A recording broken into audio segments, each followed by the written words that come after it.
Thank you, Your Excellencies. I am Nozipho Wright from Botswana, speaking on behalf of the Women's Major Group.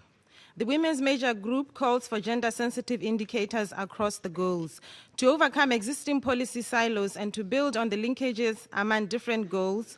The final post-2015 development agenda must integrate gender perspectives across all goals, targets, and indicators. We believe that developing indicators must be inclusive, open, transparent, and strengthened over time. Major groups must continue to be engaged in a formal and systematic manner in the development of the indicators. We believe that in order for the goals and the targets to be achieved, the indicators must be agreed by technical experts with input from diverse groups of civil society. Research and development of the indicator framework should remain open after the 47th session of the SC.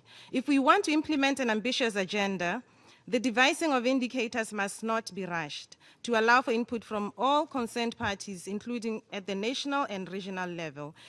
This session should draft the main principles and criteria for the next stage to develop indicators. The Women's Major Group has a set of proposals in that regard. 1, data should be disaggregated on the basis of age, sex, gender, geography, income, disability, race and ethnicity, and other factors as relevant to monitor inequalities. For example, Goal 7, the population with access to electricity. Disaggregated data will show which groups will require additional support. 2, develop indicators that contribute to multiple targets and measure the impact of multiple inputs.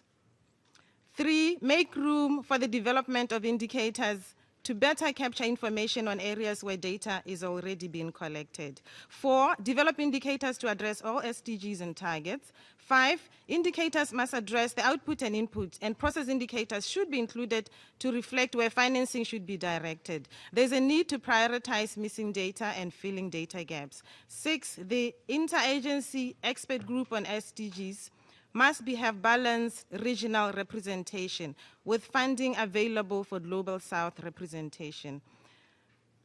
7, civil society with funding for adequate Global South representation should be included in the global monitoring groups. And finally, the private sector has a responsibility to collect accurate data about their environmental and social impact. But private data collection should not be in competition with national systems. Thank you. Ke a leboha.